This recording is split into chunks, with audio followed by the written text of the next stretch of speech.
یہ آڈیو بنائی گئی اور 45 سیکنڈ کی اگر آڈیو تھی تو 25 سیکنڈ کے بعد تو بالکل واضح ہے کہ اس کے اندر کوئی ٹکڑا جوڑا گیا تھا۔ تو وہ جو مسلم لیگ نون اس آڈیو کو لے کر خود براہ راست عدالت میں نہیں جا رہی تھی، یعنی تحقیقاتی کمیشن بنوانے کے لیے خود عدالت میں فریق نہیں بن رہی تھی، اس کی وجہ یہ تھی کہ نون لیگ کو معلوم تھا کہ اگر عدالت وہ گئے اور عدالت کے اندر انہوں نے زور لگایا کہ اس آڈیو کا کوئی فورنزک آڈٹ ہونا چاہیے دوبارہ سے، اگر ان کو یقین ہوتا تو یقیناً یہ دوبارہ سے عدالت میں جاتے اور یہ کہتے کہ بالکل اس آڈیو کا فورنزک دوبارہ بھی جہاں سے آپ کروانا چاہے عدالت یا کوئی بھی کروانا چاہے تو ہو سکتا ہے، لیکن ان کے نہ جانے کی وجہ یہ تھی کہ ان کو معلوم تھا کہ یہ آڈیو جعلی ہے، کیونکہ انہوں نے یہ آڈیو خود بنائی تھی۔ یہ جس صحافی نے آڈیو لیک کی، جس صحافی کے ادارے نے لیک کی، انہوں نے تو یہ آڈیو نہیں بنائی تھی، یہ تو مسلم لیگ نون نے بنائی، یہ اوپن سیکرٹ ہے۔ اس صحافی نے بھی کہا کہ مجھے 2 ماہ پہلے یہ آڈیو ملی تھی، یہ کوئی سٹنگ آپریشن نہیں تھا، یہ ایسا نہیں تھا کہ اس صحافی نے کوئی سٹنگ آپریشن کیا یا ان کے ادارے نے کوئی سٹنگ آپریشن کیا، کوئی بگنگ ڈیوائس لگائی اور اس کے ذریعے انہوں نے یہ آڈیو حاصل کی، تو یہ تو مسلم لیگ نون نے خود بنائی تھی۔ پھر انہوں نے صرف عدالت کی پلس چیک کرنے کے لیے ایک اپنا پراکسی وکیل چھوڑا،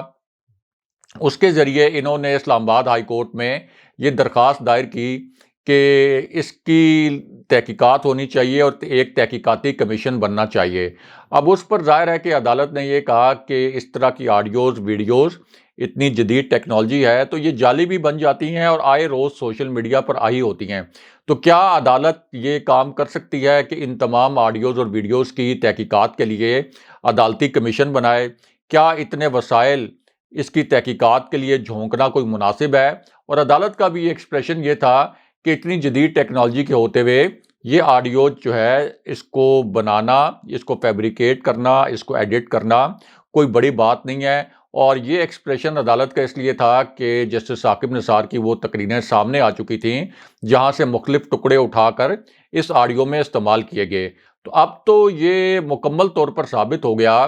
مسلم لیگ نون کے متعلق آپ نے دیکھ لیا نا کہ پچھلے 6-7 دن سے 8 دن سے وہ اس آڈیو کے متعلق کوئی بات نہیں کرتے، ان کی جو پریس کانفرنس ہوتی ہے اس میں کوئی بات نہیں کرتے، مریم نواز کے جو ٹویٹس ہوتے ہیں اس میں وہ اس آڈیو کا ذکر نہیں کرتے ہیں۔ میاں نواز شریف لندن میں اگر کبھی میڈیا ٹاک کرتے ہیں، اول تو ان کی میڈیا ٹاک ہم سب کو پتہ ہے کہ وہ ایک فکس میچ ہوتا ہے، پہلے سے سوالات طے ہوتے ہیں اور ان سوالات کے جوابات وہ پرچی سے دیکھ کر پڑھ دیتے ہیں، لیکن میاں نواز شریف بھی بات نہیں کرتے، شہباز شریف بھی اس آڈیو کے معاملے پر بات نہیں کرتے۔ تو صاف ظاہر ہے کہ یہ جو آڈیو ہے یہ مسلم لیگ نون کو خود پتا تھا کہ ہم نے ہی بنائی ہے، جعلی طریقے سے بنائی ہے، فراڈ کر کے بنائی ہے، اور اگر ہم کوئی زیادہ زور لگائیں گے تو یہ نہ ہو کہ پھر ہمیں اس بات کا بھی بتانا پڑے کہ اصل میں یہ آڈیو اس کا اوریجن کیا تھا، یہ کہاں سے آئی تھی۔ ظاہر ہے کہ کہیں نہ کہیں سے تو یہ آڈیو آئی، یعنی جس نے بھی ایڈٹ کی، جس نے فیبریکیٹ کی، کسی نہ کسی جگہ سے تو آئی۔ تو سب کو پتہ ہے کہ یہ مسلم لیگ نون نے بنائی تھی، مسلم لیگ نون نے دی تھی، تو بیانیہ تو ان کا اسی وقت ہی دفن ہو گیا تھا جس وقت جسٹس ثاقب نثار کی وہ تقریریں سامنے آ گئی تھیں۔ اسی لیے اب اس آڈیو کے معاملے سے یہ پیچھے ہٹ رہے ہیں اور اس کے اوپر جو زبانی کلامی بیانیہ ہے اس کو یہ جاری رکھیں گے اور یہ کوشش کریں گے کہ اس آڈیو کا کبھی کبھار ذکر کر کے میاں نواز شریف کو بے گناہ ثابت کرنے کی کوشش کریں اور مریم نواز کو بے گناہ ثابت کرنے کی کوشش کریں۔ راز صاحب، میری آج گیرٹ ڈسکوری سے بات ہوئی، اگر ہمارے ویورز اور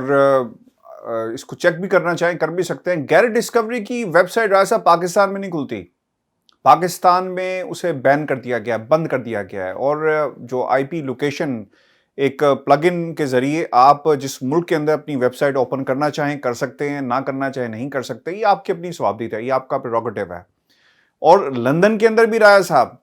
اس کو اوپن نہیں کیا جا سکتا۔ گیرٹ ڈسکوری کی ویب سائٹ برطانیہ میں پہلے اوپن ہو رہی تھی جب ہم نے ان سے سوالات کیے، اور اوبیسلی ایک آج بھی جب رپورٹ آئی تو میں نے بطور صحافی یہ ضروری سمجھا کہ گیرٹ ڈسکوری سے پوچھا جائے کہ جناب آپ تو یہ کہہ رہے تھے کہ یہ بالکل درست ہے، امریکہ کی ایک دوسری کمپنی نے کہا کہ یہ درست نہیں ہے، یہ فیبریکیٹڈ ہے، بنائی گئی ہے، تو کیا کہیں گے؟ خیر اس پہ انہوں نے جواب تو دیا کہ ہمیں اپنے کلائنٹ سے اجازت لینی پڑے گی، اور وہ اگر ہمیں فیکٹس فوکس جس کا وہ نام لے رہے تھے کہ اگر ہمیں کہتے ہیں تو ہم اس کے بارے میں بات آپ سے کر سکتے ہیں. لیکن انہوں نے کہا کہ جناب یہ ہماری ذمہ داری نہیں ہے کہ دوسری کمپنی کیا کہہ رہی ہے. ہماری ذمہ داری یہ تھی جو ہم نے اپنی ریسرچ میں دیکھا, جو فرینزک کیا, اس میں ہمیں جو فائنڈنگز نظر آئی وہ ہم نے چھاپ دی ہیں. لیکن آپ جا کر ان صاحب سے پوچھیں, اس کمپنی سے پوچھیں جس نے یہ سب کچھ کیا. راز صاحب اس سے تو یہ بڑے جو ان کا اپنا ڈوئل کردار ہے وہ سامنے نظر آ رہا ہے, نمبر 1. نمبر 2 سر, اس میں یہ بڑی امپورٹنٹ بات ہے, لندن میں ویب سائٹ کو بند کرنے کا کیا مقصد ہے؟ وہ کہتے ہیں کہ جی ہمیں لندن سے کلائنٹ کی ضرورت نہیں ہے, ہمارا کام امریکہ میں ہو جاتا ہے, تو ہم کیوں اس ویب سائٹ کو پاکستان میں کھولیں یا برطانیہ میں کھولیں. اور یہ میکسیکو سٹی کے اندر بھی, شاید میکسیکو کے اندر بھی یہ ویب سائٹ جو ہے وہ بند ہے. تو راز صاحب یہ ڈیول کردار مجھے تو نظر آیا ان کی گفتگو کے اندر بھی, جو انہوں نے انفارمیشن شیئر کی. چونکہ ہم تو سوال کریں گے, پوچھیں گے کہ جناب اب کیا ہوگا, آپ چیلنج کریں گے. اور سوال یہ بھی راز صاحب بنتا ہے کہ احمد نورانی جو صحافی ہیں جنہوں نے اس کو ریلیز کیا, کیا وہ اس کمپنی کو جا کر چیلنج کریں گے؟ کیونکہ اب تو یہ کریڈیبلٹی کا مسئلہ بن گیا ہے. جی راز صاحب. دیکھیں یہ کمپنی تو پہلے ہی بیک فٹ پہ ہے,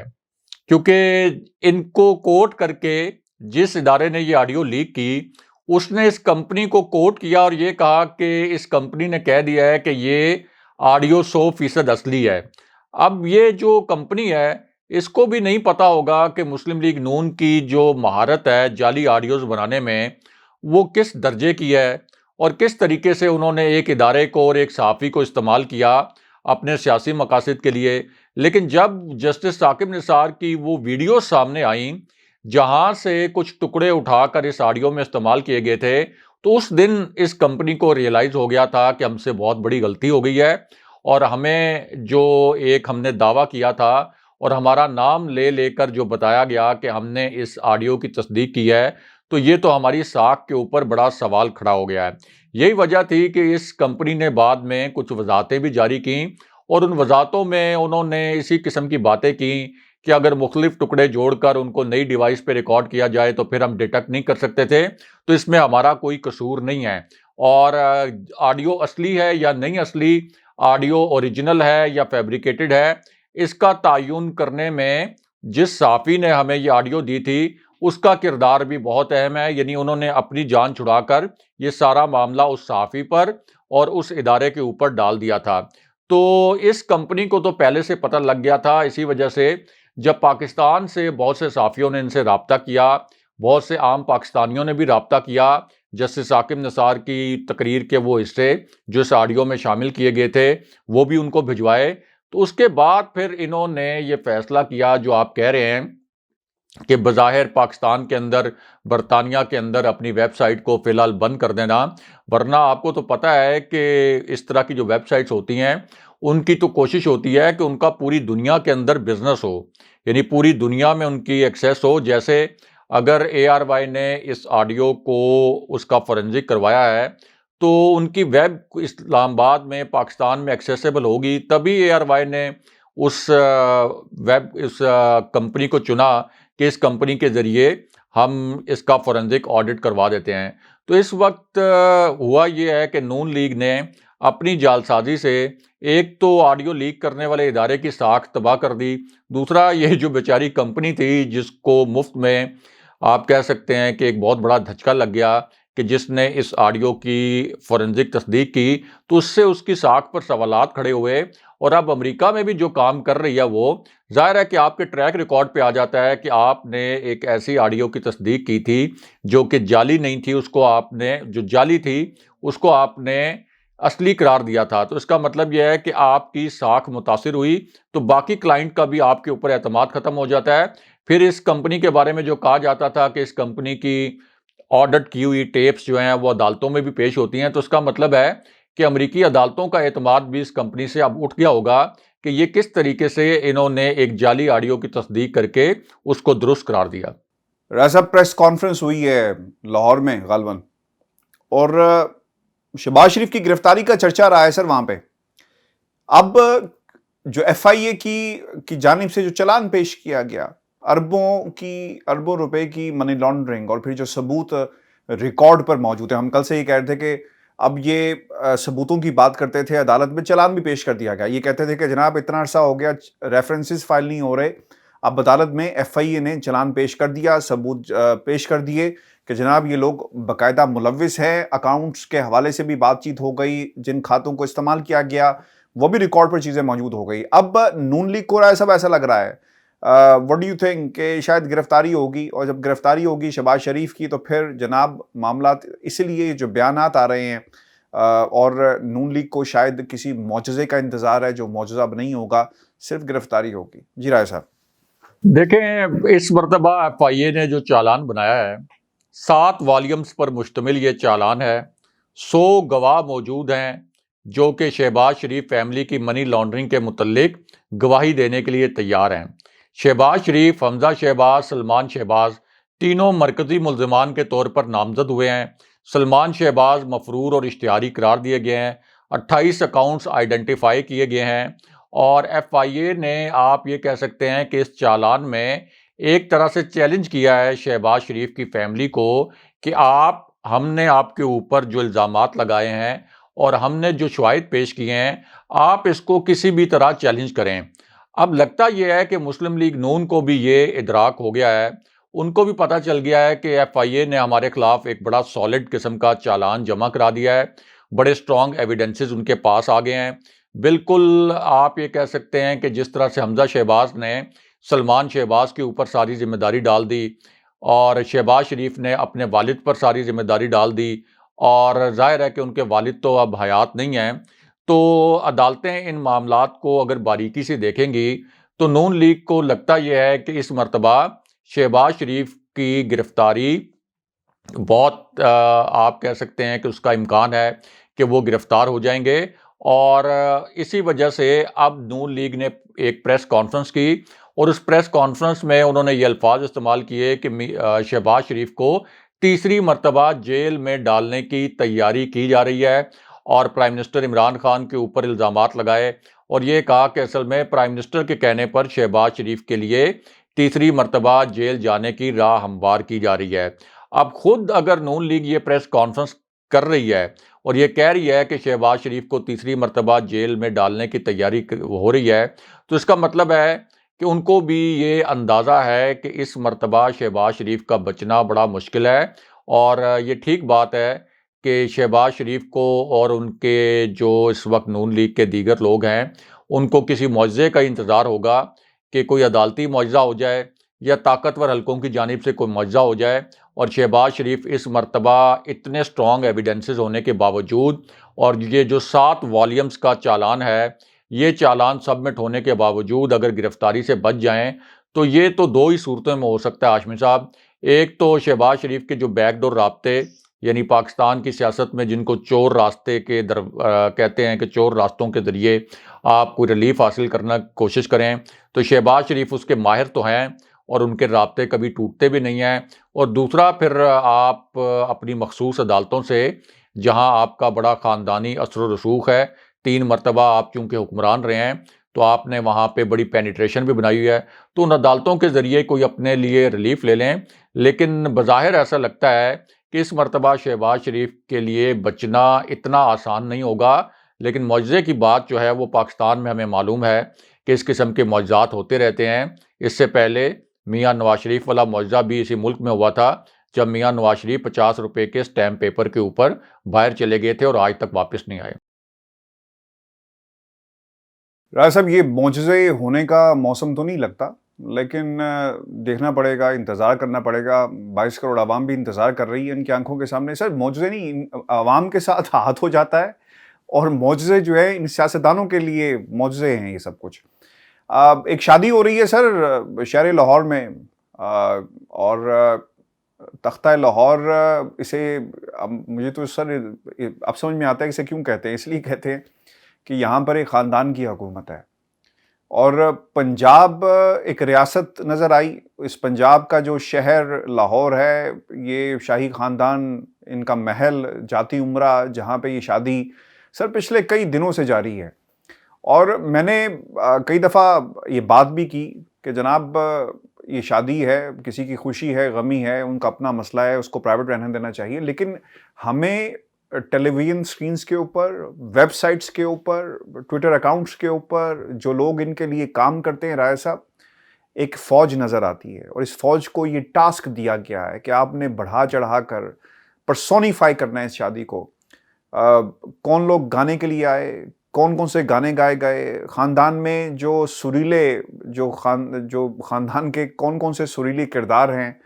اور کون سا گانا پچھلی شادی پر گایا گیا تھا، مریم کیسے گانے گا رہی ہیں، کون سے کپڑے پہنے تھے۔ بلکہ مجھے تو ایسا لگتا ہے کہ یہ فیشن شو ہے۔ ہم نے تو رائے صاحب قصے کہانیوں میں سنا تھا کہ وہ شادیاں بادشاہوں کی، شہزادوں کی، شہزادیوں کی کئی کئی مہینے چلتی تھی، چونکہ آپ نے دوسرے شہروں سے، دوسرے ملکوں سے لوگوں نے آنا ہوتا تھا اور یہ سلسلہ جاری رہتا تھا، لوگ خوش تھے۔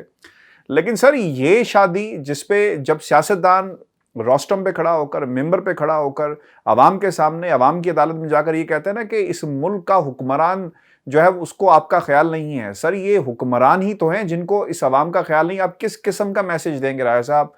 یہ سوال 22 کروڑ عوام کا ہے کہ ہم کس قسم کا پیغام لیں ان شادیوں سے، جن لوگوں کے گھروں میں بھوک ہے، جن لوگوں کے گھروں میں زندگی کی آسائشیں نہیں ہیں، زندگی تنگ ہو گئی، غربت کی لکیر سے نیچے آپ زندگی گزار رہے ہیں، اور وہاں کا حکمران، ضروری نہیں رائے صاحب کہ حکمران وہی ہو جو حکومت میں ہو، یہ بھی تو حکمران رہے۔ آج جو کچھ ہم کاٹ رہے ہیں انہی حکمرانوں کی وجہ سے کاٹ رہے ہیں، اور شادیاں ان کی ایسے ہیں رائے صاحب جس طرح کوئی فیشن شو، دبئی میں کوئی فیشن شو ہو رہا ہے۔ دیکھیں، شادی تک کا معاملہ جو ہے وہ تو آپ کہہ سکتے ہیں کہ ایک ذاتی معاملہ ہے، ان کو خوشیاں منانے کا حق ہے اور یہ انجوائے کریں جس طرح بھی کرنا چاہتے ہیں، لیکن اس کے علاوہ بھی اس کے کچھ پہلو ہیں، یعنی اس کے کچھ سیاسی پہلو بھی ہیں، کیونکہ یہ ایک عام خاندان نہیں ہے، یہ ایسا خاندان ہے جو 3 مرتبہ پاکستان میں حکمران رہا۔ پہلے تو جو ان کی لندن میں تقریب ہوئی تھی، وہ تقریب لندن میں رکھنے کا مقصد صرف یہ تھا اس وقت کہ کسی طریقے سے مریم نواز کے لیے ایک قانونی گنجائش پیدا کی جائے کہ مریم نواز اس تقریب میں شرکت کے لیے لندن چلی جائیں، اور یہ کہا جائے کہ ان کے بیٹے کی شادی کی تقریب ہے، اس لیے ان کو لندن جانے کی اجازت دی جائے۔ اور خود نون لیگ کے جو ذرائع ہیں ان کا یہ کہنا تھا کہ نون لیگ کی جو قانونی ٹیم ہے اس نے یہ آپشنز ایکسپلور بھی کیے تھے، یعنی قانونی آپشنز، اور پھر لاہور کی عدالتوں میں انہوں نے جو اپنا ایک پلس چیک کرنی ہوتی ہے، جو نبض چیک کرنی ہوتی ہے، وہ نبض بھی چیک کی تھی، لیکن مین وائل وفاقی حکومت نے یہ اعلان پہلے ہی کر دیا کہ مریم نواز کو باہر جانے کی اجازت نہیں دی جائے گی۔ اور دوسری جانب جب وہ لاہور میں کچھ عدالتوں کی پلس چیک کر رہے تھے تو ان کو بھی پتہ چل گیا تھا کہ وفاقی حکومت کے اس اعلان کے بعد اب یہ عدالتیں اس پوزیشن میں نہیں ہوں گی کہ مریم نواز کو اس شادی میں شرکت کے لیے بیرون ملک جانے کی اجازت ملے۔ تو وہاں پہ جو تقریب رکھی گئی تھی وہ تو بڑا سوچ سمجھ کے رکھی گئی تھی، بالکل اسی طرح جیسے مریم نواز نے ایک اس سے پہلے لیگل گراؤنڈ بنانے کے لیے یہ کہا تھا کہ میری تو ایک چھوٹی سی سرجری ہونی ہے جو پاکستان میں نہیں ہو سکتی، صرف لندن میں ہی ہو سکتی ہے۔ اب آپ نے کہا کہ لاہور میں ایک شادی ہو رہی ہے جو 12-15 دن سے جاری ہے، 12-15 دن تک جاری رہے گی۔ یہ شادی صرف لاہور میں نہیں ہو رہی ہاشمی صاحب، یہ شادی اسلام آباد میں بھی ہو رہی ہے۔ اسلام آباد میں جنید صفدر کی مہندی کی تقریب ہوئی، اس کے بعد پھر ایک میوزک کانسرٹ ہوا، ایک محفل قوالی ہوئی، پھر اس کے بعد ایک بارات کا الگ سے ایونٹ ہوا، ایک یعنی 17 دسمبر کو جو ولیمے کا ایونٹ ہونا ہے الگ سے، وہ ایک الگ سے تقریب ہونی ہے جو لاہور میں۔ یہ اس کے علاوہ اسلام آباد میں مختلف مقامات پر، اور سیف الرحمان کا جو یہاں پر ایک فارم ہاؤس ہے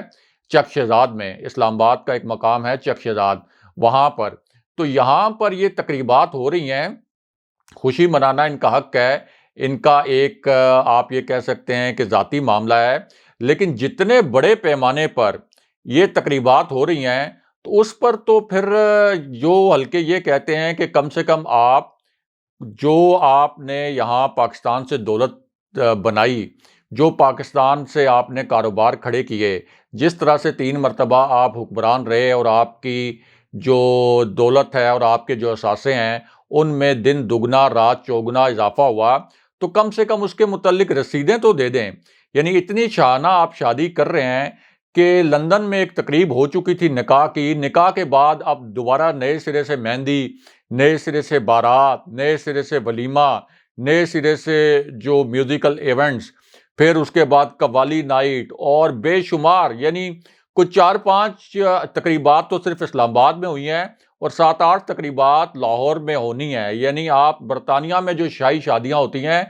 ان شاہی شادیوں کا بھی اس شادی نے ریکارڈ توڑ دیا ہے. اور اس میں ہاشمی صاحب اصل بات یہ ہے کہ جنید صفدر کو ایک آپ یہ کہہ لیں کہ ان کی سیاسی رونمائی کی جا رہی ہے، ان کو سیاسی طور پر لانچ کیا جا رہا ہے. مریم نواز یہ گلہ کرتی ہیں کہ ہماری شادی کی پرائیویٹ ویڈیوز جن میں ہم گانے وغیرہ گا رہے ہیں وہ میڈیا نہ چلائے، حالانکہ سب کو پتہ ہے. یعنی ایسے ایسے ڈرامے کرتے ہیں یہ شریف فیملی والے، سب کو پتہ ہے کہ یہ خود میڈیا کو دیتے ہیں، میڈیا کو لیک کرتے ہیں تاکہ میڈیا میں چلے،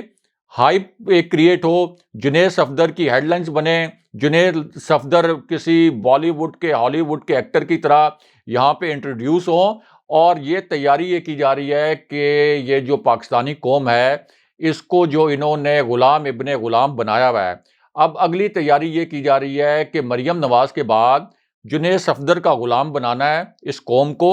اور پھر جنید صفدر کو لانچ کرنا ہے. یعنی میاں نواز شریف کے بعد شہباز شریف اور مریم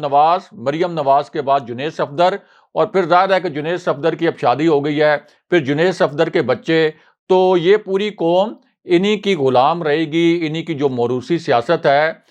اسی موروثی سیاست کے آپ یہ کہہ سکتے ہیں کہ ہمیں بڑے عرصے تک یہ بھگتنی پڑے گی. تو اصل میں اس شادی کو جو اتنے بڑے پیمانے پہ سیلیبریٹ کیا جا رہا ہے اور اتنے بڑے پیمانے پہ تقریبات کی جا رہی ہیں، ظاہر ہے کہ آپ حکمران رہے ہیں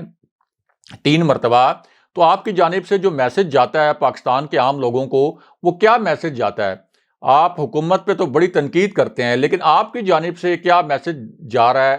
3 مرتبہ کے حکمرانوں کی جانب سے عام لوگوں کو؟ تو اصل میں یہ ایک لانچنگ ہے، ایک پولیٹیکل لانچنگ ہے جنید صفدر کی. اور اسی وجہ سے کبھی اسلام آباد کے اندر تقریبات رکھی جاتی ہیں، کبھی لاہور میں تقریبات رکھی جاتی ہیں، کبھی لندن میں رکھی جاتی ہیں. آپ رکھیں چلیں، اگر آپ کو پرواہ نہیں ہے کہ آپ کوئی حکمران تھے یہاں پہ دوبارہ بھی حکمران بن سکتے ہیں، اور اگر آپ کوئی عوام کو کوئی میسج پازیٹیو نہیں بھی دینا چاہتے، آپ بے شک یہ تقریبات رکھیں، لیکن اتنی شاہانہ جو آپ شادیاں کر رہے ہیں اس کی کچھ رسیدیں اس قوم کو ضرور دے دیں، اور اس قوم کو یہ ضرور بتا دیں کہ ہاں یہ ہیں ہمارے ذرائع. ویسے تو آپ یہ کہتے ہیں کہ میری تو لندن میں کیا پاکستان کے اندر بھی کوئی جائیداد نہیں ہے، تو اگر آپ کی لندن تو کیا پاکستان کے اندر بھی کوئی جائیداد نہیں ہے، تو یہ کروڑوں اربوں روپے کی جو شادی آپ نے کی ہے، صرف ایک شادی، یہ کروڑوں اربوں روپے آپ کے پاس کہاں سے آئے؟ دوسرا، آپ ایک سادگی کا پیغام بھی دے سکتے تھے. سادگی کا پیغام دینے کا یہ مقصد نہیں کہ آپ کوئی 2 کھجوروں کے اوپر ان کا نکاح کر لیتے اور بالکل کوئی خوشی نہ مناتے. جتنی خوشی ایک ریزنیبل طریقے سے منائی جا سکتی ہے آپ منا سکتے تھے، لیکن آپ نے خود کو اس سوسائٹی کے ساتھ ریلیٹ نہیں کیا. آپ نے بتایا ہے کہ آپ بادشاہ ہیں، یہ ملک کے عوام آپ کی رعایا ہیں. آپ کی شادیوں میں اور بادشاہوں کی شادیوں میں فرق ہوتا ہے، اور وہی فرق آپ نے اس عوام کو بتایا ہے کہ دیکھیں ہماری جب شادیاں ہوتی ہیں اسلام آباد، لاہور، لندن تک 12 14 دن تک تقریبات ہوتی ہیں، اتنے عالی شان محلات کے اندر وہ ہم تقریبات سجاتے ہیں، جبکہ جو پاکستان کے عوام ہیں ان کی حالت سب کو پتہ ہے کہ 70 سال سے کس طریقے کی ہے. تو جو حکمران ہوتے ہیں، جو پہلے بھی رہے ہوتے ہیں یا آئندہ حکمران بننا چاہتے ہیں، وہ ہمیشہ خود کو ریلیٹ کرنے کی کوشش کرتے ہیں لوگوں کے ساتھ. لیکن ظاہر ہے کہ شریف فیملی ہے، ان کا اپنا ایک شانہ انداز ہے، اور اس شانہ انداز کو انہوں نے اپنایا تو ہوا ہے، لیکن اس شانہ انداز کو اپنانے کے لیے ان کے پاس ذرائع آمدن کیا تھے اس کے متعلق یہ منی ٹریل جو ہے وہ عدالتوں میں نہیں دیتے.